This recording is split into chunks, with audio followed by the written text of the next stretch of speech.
Selamat datang kembali lagi bersama saya Alexander Edward Panondang, NPM 110-40104 dari kelas RMT kelas D angkatan 2010.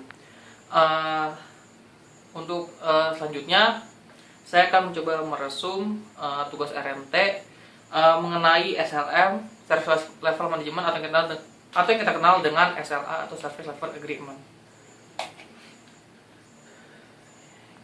Yang pertama itu SLA ini sudah menjadi produk umum yang digunakan untuk mendukung layanan yang disediakan oleh penyedia layanan telekomunikasi selama bertahun-tahun. Saat ini SLA sedang dipertimbangkan untuk komunikasi jasa, jaringan jasa, dan sedang diadopsi secara internal dan eksternal untuk menentukan kinerja yang disepakati dan kualitas layanan atau produk dan bagian penting dari program manajemen hubungan pelanggan atau kita kenal dengan CRM. Kemudian SLA ini dibangun oleh hubungan antara penyedia dan customer atau user yang biasanya diatur oleh kontrak, di mana perusahaan atau provider memberikan garansi atau jaminan tertentu kepada customer apabila terdapat service performance yang tidak sesuai dengan kualitas yang diberikan oleh para penyedia. Di sini bisa dilihat gambarnya hubungan dengan provider dengan end user, di mana kontrak akan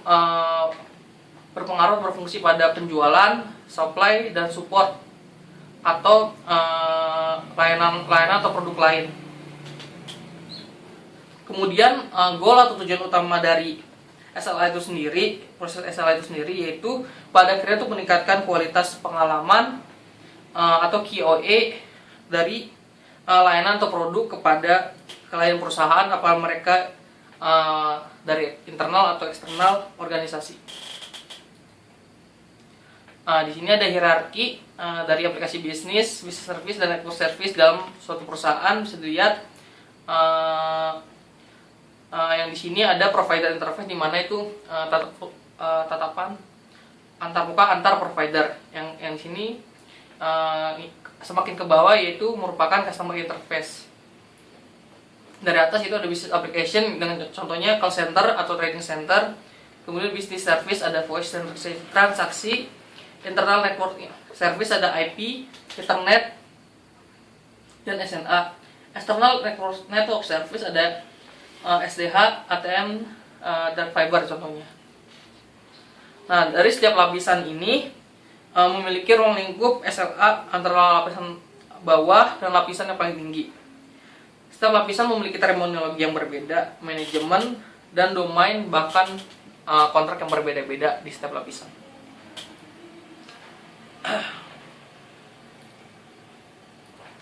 Network service yaitu perusahaan memiliki pilihan yang signifikan dalam layanan jaringan menggunakan dengan aplikasi dan layanan mereka. Untuk contoh pada LAN, konektivitas LAN bisa digunakan protokol IEEE 802.x, khususnya varian IEEE 802.3 atau Ethernet. Mungkin ini protokol ini sedang mendominasi saat ini. Tapi signifikan legacy revenue generating atau mission critical application dapat didukung oleh protokol lain seperti SNA, aplikasi yang lebih baru seperti disebutkan di layar sebelumnya. Kemudian untuk eksternal komunikasi banyak bisa digunakan layanan transportasi seperti SONET, SDH, TM, frame relay, dan ISDN. Secara tradisional telah disediakan oleh penyedia layanan, tetapi diregulasi dan pendatang baru pasar telah membuat pilihan baru seperti Ethernet dan dark fiber yang tersedia untuk layak perusahaan besar, memungkinkan biaya yang lebih efektif dengan kecepatan yang lebih tinggi. Ini kayak quality and performance indicator, di mana lebih berfokus pada kualitas pelayanan daripada layanan jaringan. Konsep ini dikenakan oleh Time Forum oleh layanan Wireless Handbook atau GB 923. Indikator kayak kualitas performance indikator memberikan pengukuran aspek tertentu dari kinerja aplikasi atau layanan. Jadi suatu perusahaan dalam membuat suatu SLA, terdapat indikator-indikator tertentu untuk mengukur sejauh mana kualitas layanan yang akan diberikan, di mana yang berhubungan dengan kontrak tadi pada setiap tingkatan memiliki bagian-bagian tersendiri, yang dimana ada di performa masing-masing. Ya, contoh seperti ini pada sumber layanan terhadap untuk mendukung layanan bisnis yang sedang dipertimbangkan.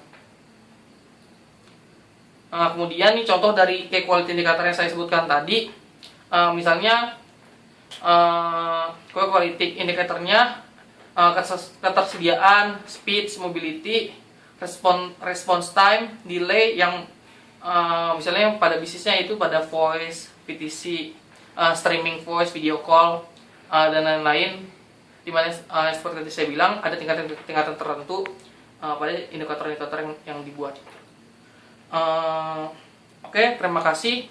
Demikianlah resume yang saya buat. Terima kasih atas perhatiannya.